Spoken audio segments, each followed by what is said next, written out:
Hey everyone, and welcome back for another deep dive. You know, we've been diving into some pretty weighty texts lately. We have. I thought it was time to shake things up a bit.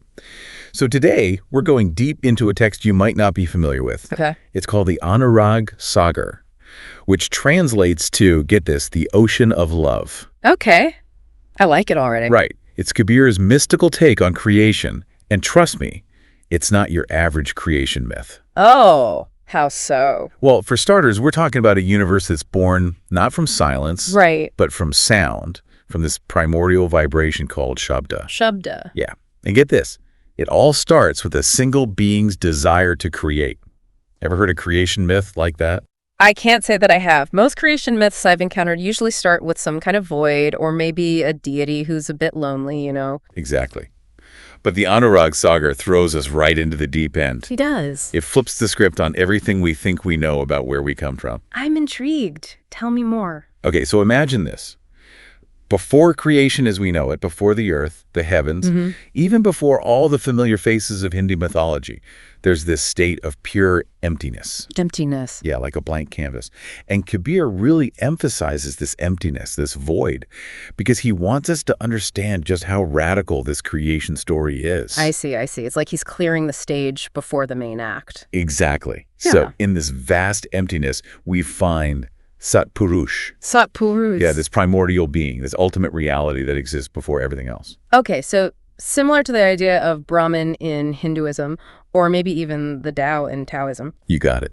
It's fascinating how many different cultures and spiritual traditions point to this idea of a singular source, a ground of being for which everything else emerges. It's true. There's definitely a universality to it, wouldn't you say? Absolutely.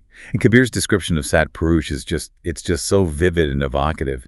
He uses this amazing simile. He compares Sat Purush to oil hidden in a lotus seed. Oil hidden in a lotus seed.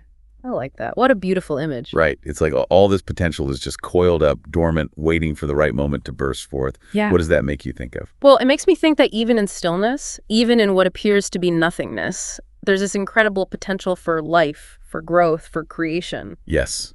And that potential isn't just out there in the cosmos. It's within each of us, too. It's like we're each carrying a universe of possibilities inside. Yeah. I like that. A universe of possibilities. It's a powerful reminder that we're not just static beings. We're dynamic. We're evolving. And we have the potential to create incredible things. Okay, but how do we actually tap into that potential? How do we go from this state of pure potentiality to the manifest world that we see around us? Right, because there's obviously something that happens to bridge that gap, right? Exactly. And that's where Shabda comes in. Shabda. You mentioned that earlier. Yes. Shabda is often translated as sound, but it's so much more than that.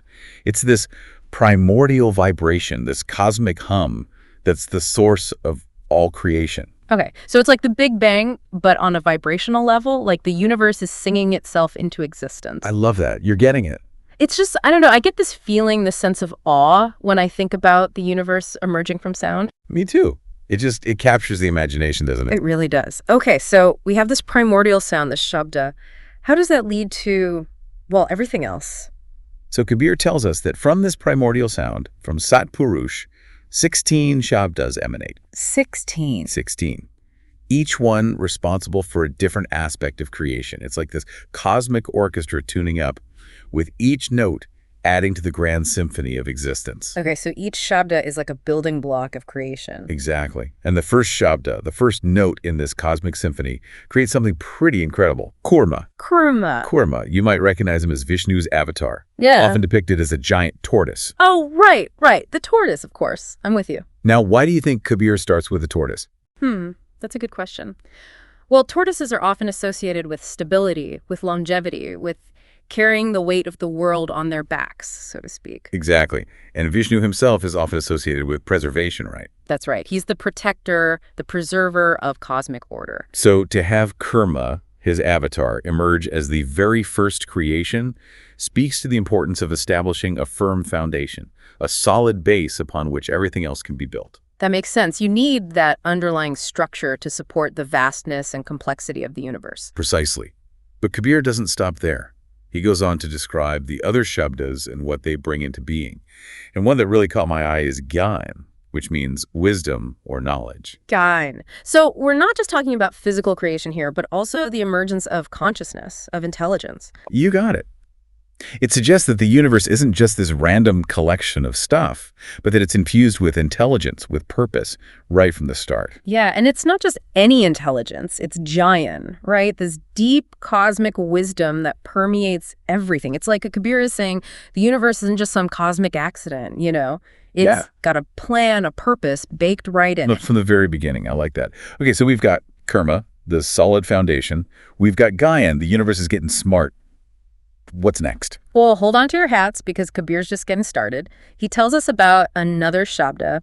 This one's called Kal Niranjan. Kal Niran, yes. Yeah, and this one's often interpreted as this radiant light, like a metaphorical sun, maybe even this primordial energy source, you know? It's like someone just flipped the switch and bam, light everywhere. That's a great way to put it. But it gets even more interesting because as these Shabdas keep emanating from Sat Purush, from this primordial sound, they eventually give rise to something truly remarkable. Okay, I'm on the edge of my seat here. What is it? Souls. Souls. Souls. Yeah, you heard that right. Souls, including ours. Whoa.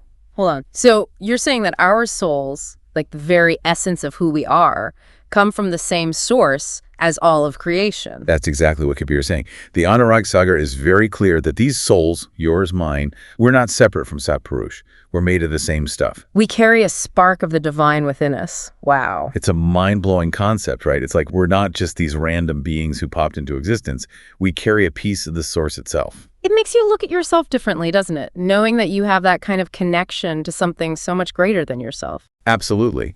But it also raises some big questions, don't you think? Like what? Like, if we're inherently divine, why don't we experience that fullness all the time? Why do we get bogged down in our doubts and anxieties? You know, that feeling that something's missing. It's the human condition, isn't it? Always searching, always striving for something more. And I think Kabir might have an answer for us. He introduces us to the Sat Guru. The Sat Guru. Okay, what's that all about? Well, the presence of this Sat Guru suggests that even though we have this inherent divinity within us, we might need a little help remembering it, realizing it fully. So the Sat Guru is kind of like a guide, someone who can help us navigate the path back to our own divinity. That's a great way to put it. But here's another thing about the Anurag Sagar that I find so fascinating. What's that? It all begins, this entire universe, with all its complexities and wonders, with Sat Purush's wish. His wish. Desire is the driving force, the initial spark that sets everything in motion. Desire? Huh? That's not something you hear every day in creation stories. I know, right? It makes you think.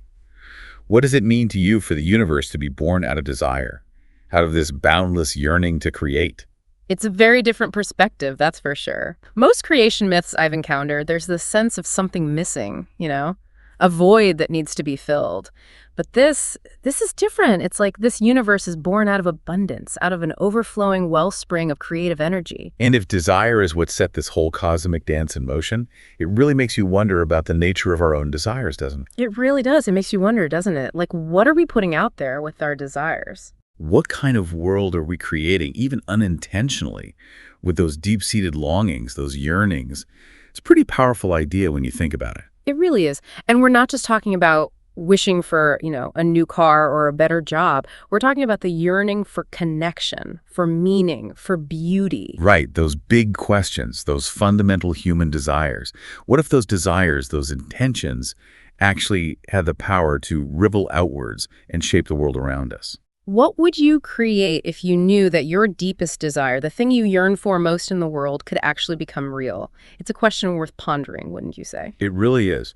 But, you know, with all this talk about creation and desire and this incredible power we have to shape reality, we can't forget about the Sat Guru. Right, the guide. You were talking about that earlier. Yeah, it's like Kabir is saying, look, you have this amazing power within you, this divine spark, but you might need a little help along the way. Like, we might need a map to navigate the terrain of our own consciousness, or maybe even a good teacher to help us understand these complex concepts. Exactly. And that's where the Sat Guru comes in. It's not about blind faith or dogma or anything like that. It's about finding someone who can help us remove the obstacles, you know, the doubts, the limiting beliefs, all those things that prevent us from experiencing our own true nature. It's like having a skilled gardener help us tend to those seeds of desire to make sure they have the best chance to blossom into their full potential. Okay, that's a great analogy. I love it. So we've covered a lot of ground here today, explored some pretty deep waters, you could say. As we start to wrap things up, what are some of the key takeaways you hope our listeners will, carry with them? Well, I think the most important thing to remember is that this creation story, as, out there as it might seem, it offers a very different way of seeing ourselves and our place in the universe. It definitely challenges our assumptions. It does. And at its heart, it's a message of hope, of possibility. It tells us we're not just random accidents, We carry this spark of the divine within us, and with it, the same creative power that set the cosmos in motion. And that our desires, our intentions matter. They have the potential to shape reality in profound ways. Exactly. So don't be afraid to dream big, to connect with those deep longings within you.